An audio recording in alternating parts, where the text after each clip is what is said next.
Everybody. I'm Marc Comaratta, for anybody who doesn't know me. Wade Redick. I'm Wade Redick. Nice to meet you guys. Thanks for having us.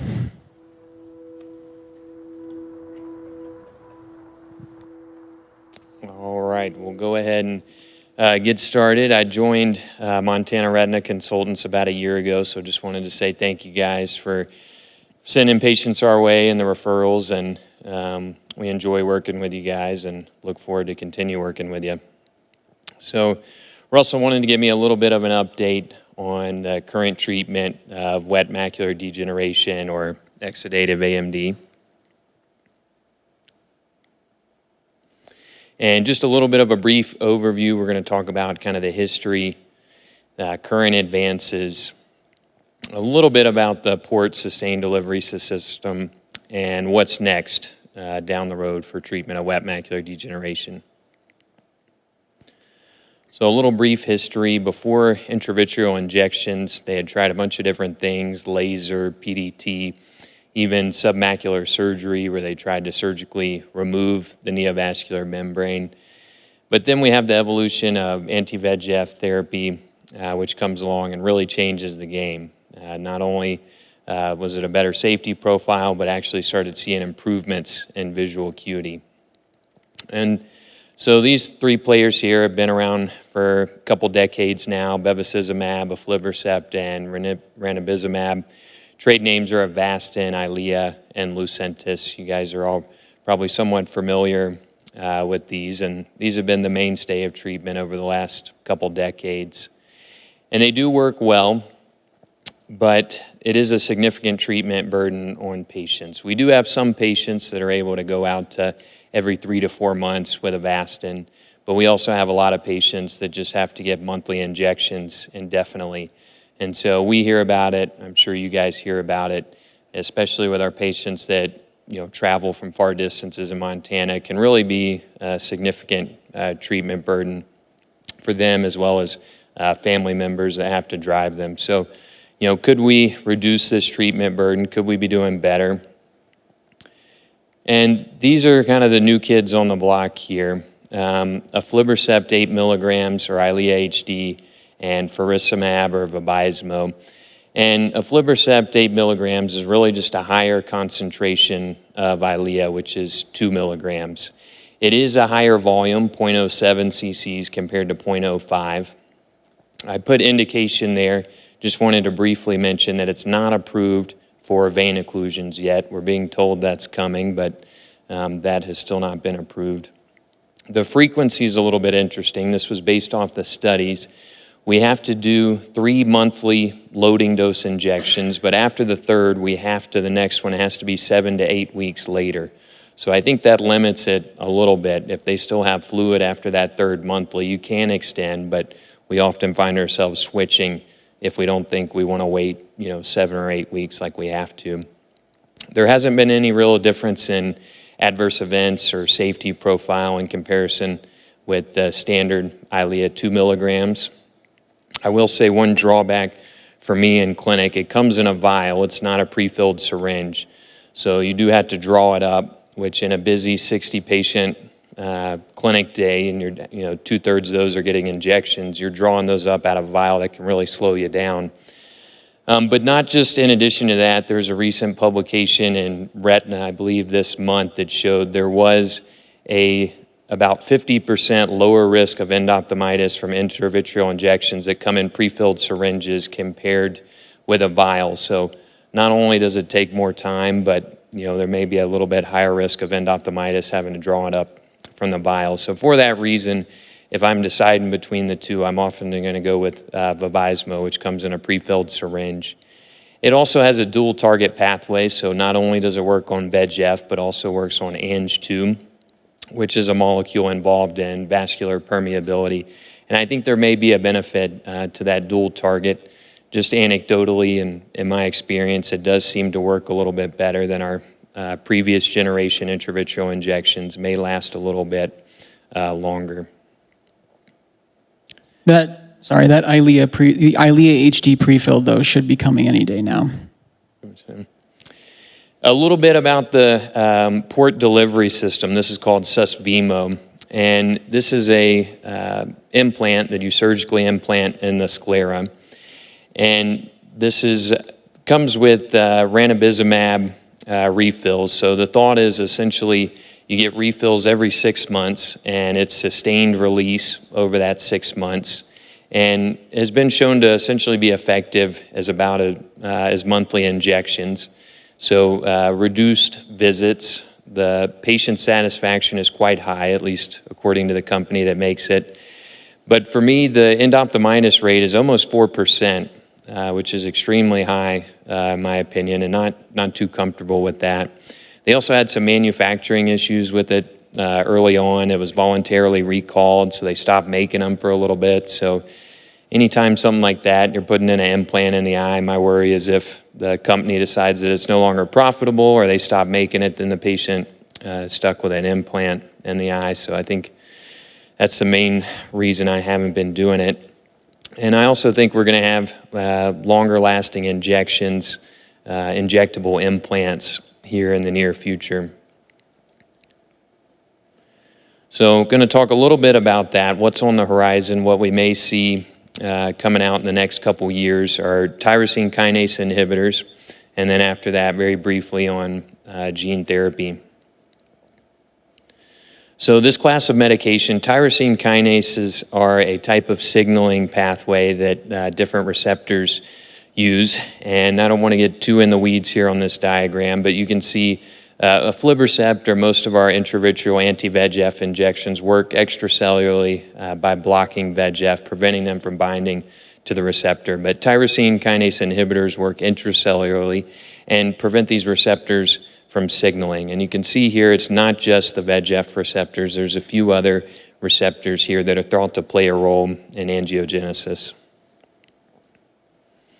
Though there's a lot of different clinical trials going on, different medications, but the promise of these is that they're going to have better durability, last longer. This one here just completed enrollment for phase 3, but with the phase 2 data, about almost 70% of their patients were on a 6-month interval with the injections. And even more down the road, gene therapy, kind of the holy grail for treatment of macular degeneration. And the thought with gene therapy is to get the retina to make its own anti-VEGF proteins. And so a viral vector is used to insert this DNA into the patient's DNA and make the retina produce anti-VEGF protein. And the hope is that this would be kind of lifelong expression of this protein. And the goal would ideally be one and done treatment, just one and done injection. This medication here is in phase 3, and it's important to note this is a suprachoroidal injection, not intravitreal. So a little bit harder to give, a little bit more of a learning curve than with intravitreal injections. But at a year, they had almost 2/3 of patients injection-free, and there's some patients now that are a couple years out from the phase 1 and 2 and still haven't needed injection. They also report that the remaining 33% only needed one supplemental injection at a year. So that's all I've got. That's kind of what's coming down the road in the next couple years. I think some exciting things for patients, definitely may decrease the treatment burden, but we're going to have to find out what to do if it really is a one and done treatment. We may be panhandling on Main Street, but who knows, maybe we'll have good intravitreal injections for dry macular degeneration then. So, and I think we're going to do questions after Dr. Comaratta's talk. Thanks, Wade. All right, so I'm going to be talking about vitreous floaters, lifting the veil and vitrectomy for floaters. So for your patients who have floaters, the typical floater patient, as most of you know, most of them are 60 plus years old. Most of them are pseudophakic. The most common type of floater patient I see is actually those who have multifocal IOLs. There's something about the refraction of light and the diffraction of light with the rings of the multifocal IOLs that is especially bothersome to people who have significant vitreous syneresis. Most of these patients have a PVD, though not everybody does, and most of these people are myopic.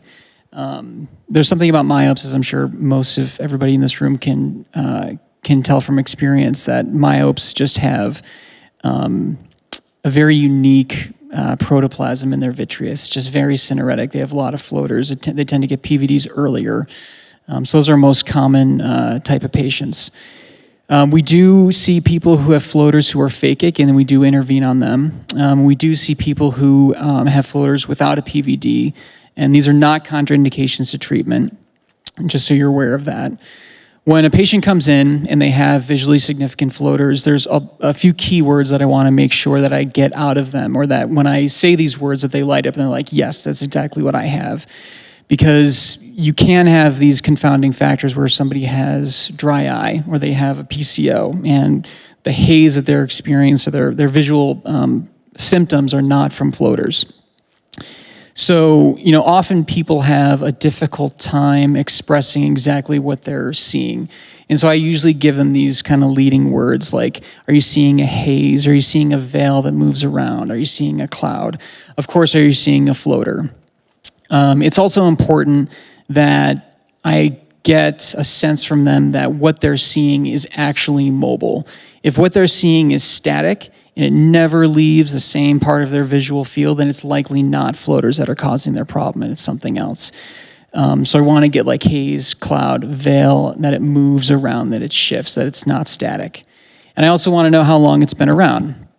And the reason for this is, if they've had a PVD, we want to give them usually 3 to 6 months for things to settle down.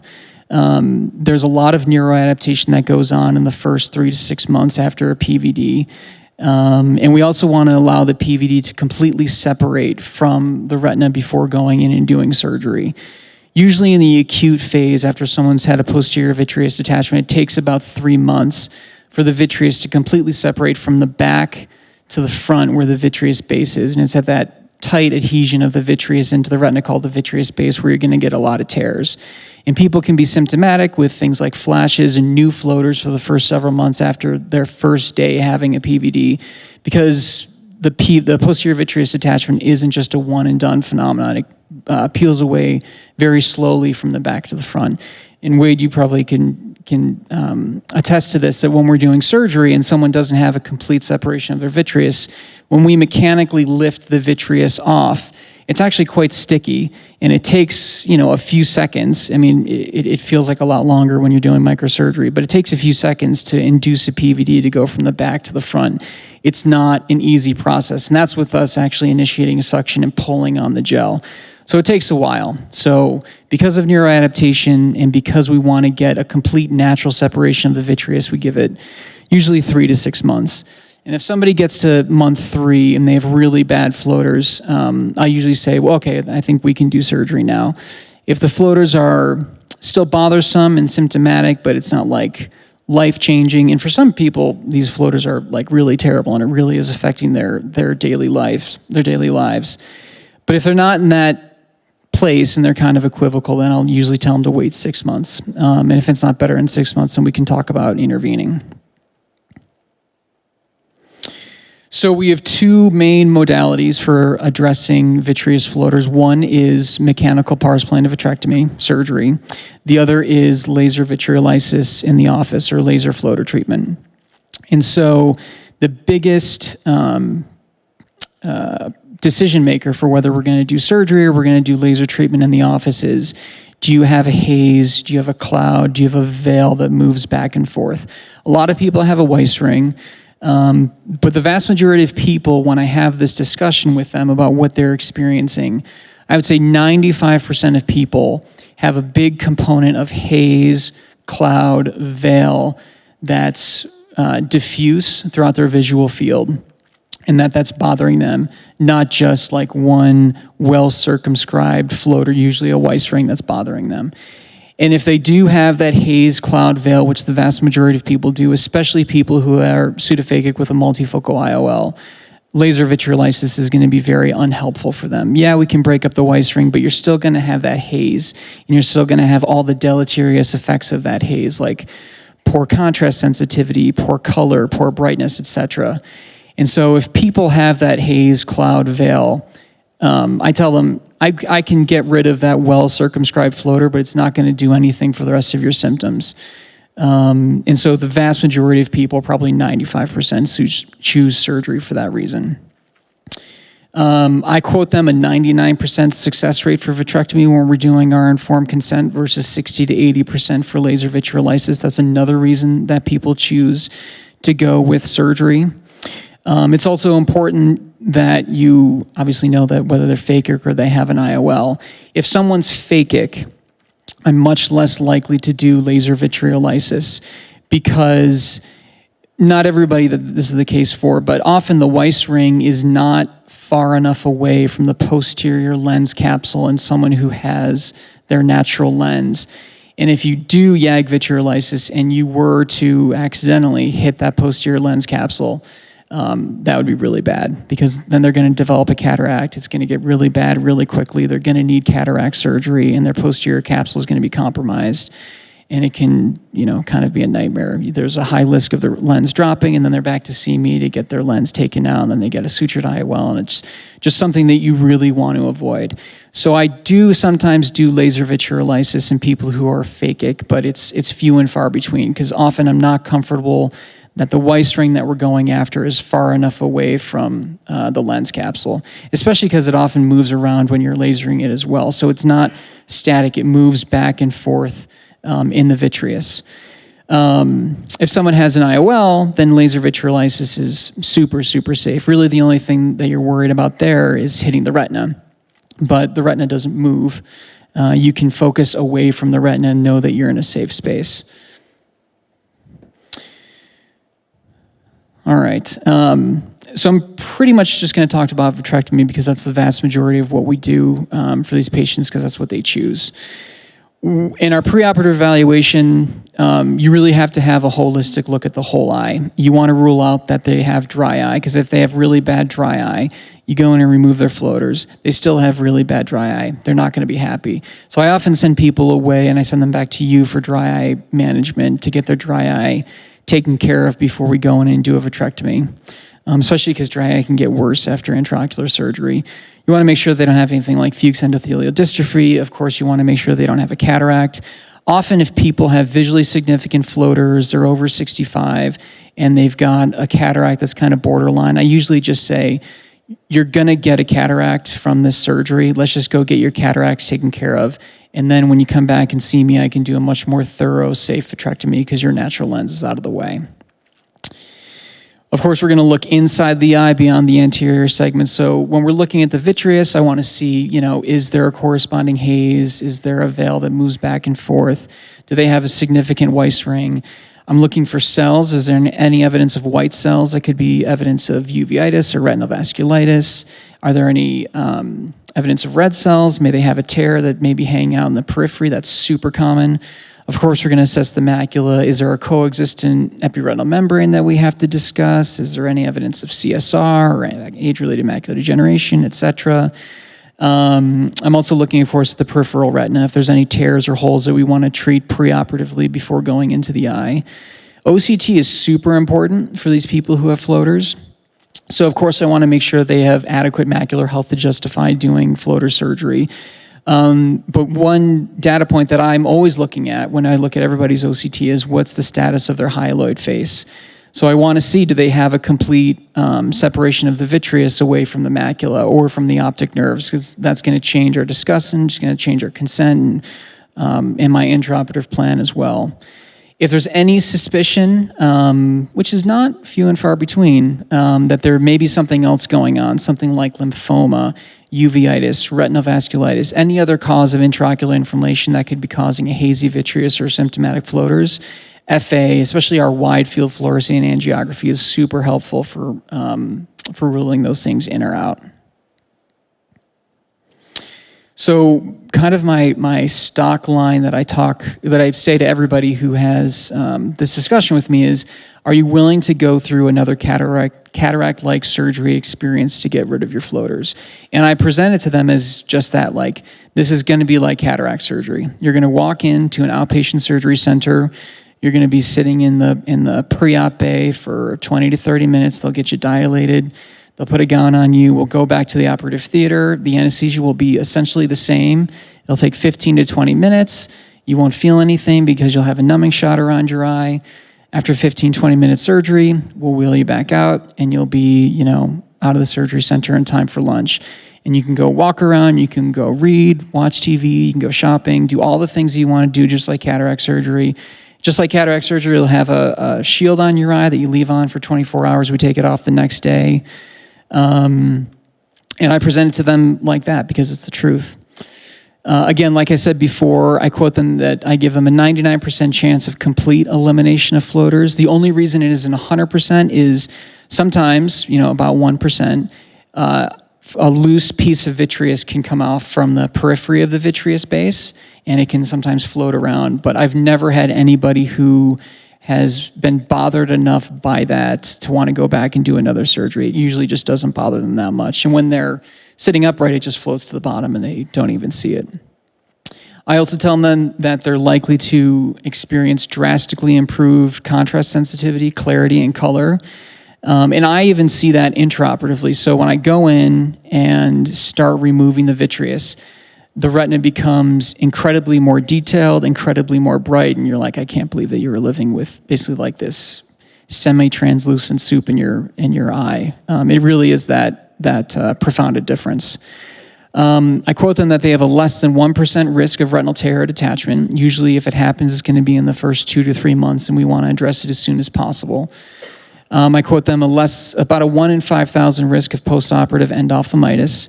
And then also, of course, there's risks of anesthesia, whether it's retrobulbar block with monitored anesthesia care, where they're just, consciously awake, moderately sedated with a numbing block, or if they have, full-on general anesthesia, which is an option, which I do all the time. I also tell them that I think, in my own professional opinion, that vitrectomy for floater surgery is even safer than cataract surgery. And the reason why is we actually have a lower risk of infection, about 1 in 5,000 risk.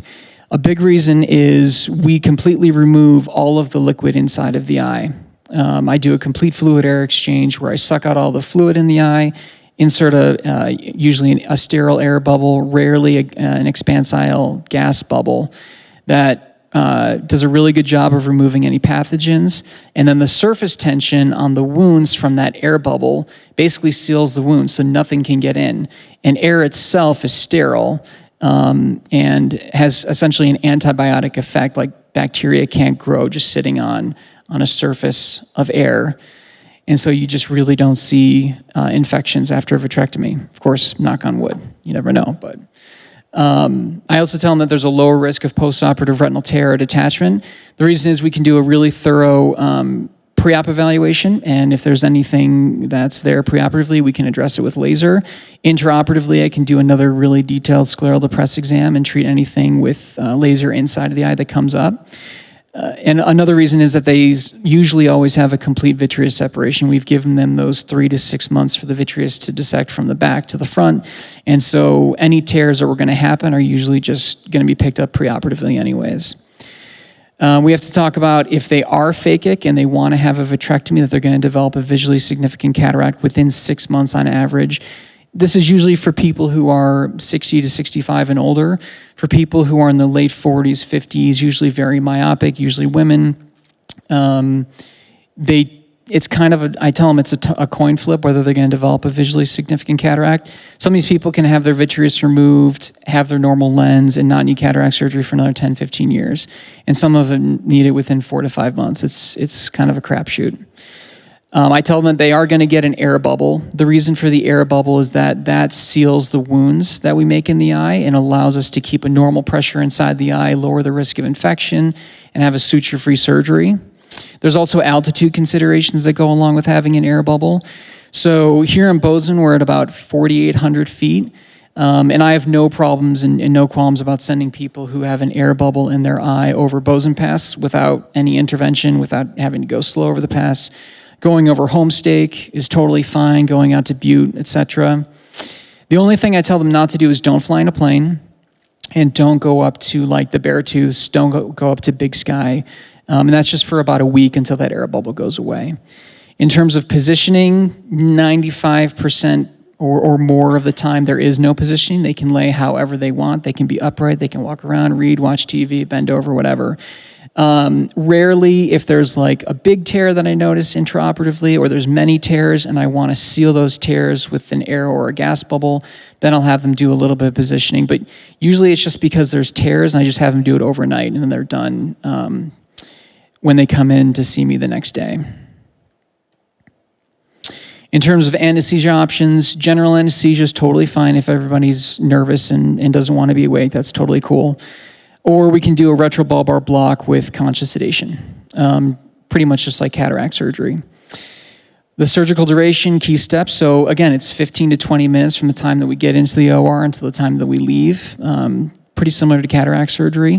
We do a vitrectomy.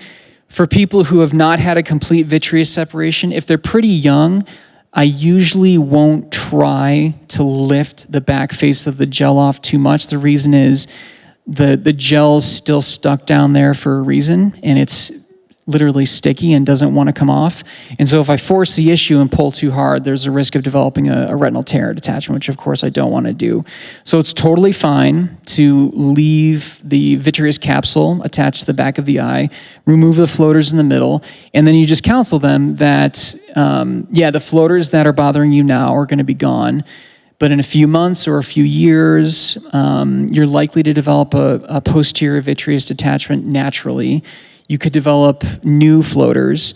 Of course, there's a risk that you could develop a retinal tear or detachment at that time, just like anybody else. And we give them return precautions to that effect. But it usually takes a while, and if they develop new floaters, they're quick to come in, so it's not too big a deal. Everybody gets scleral depression to make sure they don't have a small tear or something hiding out, or that we didn't induce a tear during our vitrectomy, though that's with new technology, that's pretty unlikely. For me, everybody gets a fluid air exchange. I suck all the fluid out of the eye, replace it with an air or a gas bubble, and again, that's to lower the risk of infection, maintain a nice pressure. And like I talked about before, the reason why this is so beneficial is we can remove any possible pathogens from the eye by leaving it completely dry. It seals the wounds, normal pressure, no surgery, etc. And then we do a subconjunctival injection of an antibiotic and steroid when we're done. So I see them post-operative day 1 the next morning, take off the patch, make sure everything looks good. They can't see anything really. They're like hand motion or light perception, and that's just because of the air bubble. So that air bubble will go away in 4 to 7 days completely, but within 2 to 3 days, the bubble in their vision will come down, clear the center of their vision, then they'll have good vision again.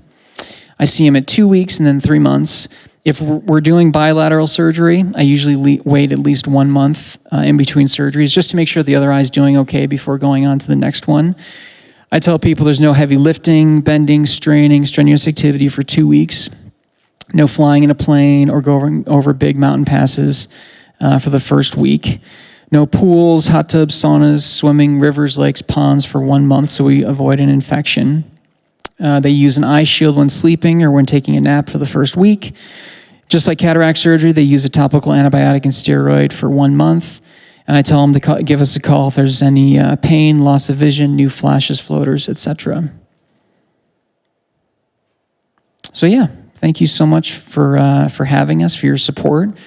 And we're going to open it up for questions if you guys have any. Fire away. It doesn't have to be about what we talked about. If there's any pressing retina questions, fire away.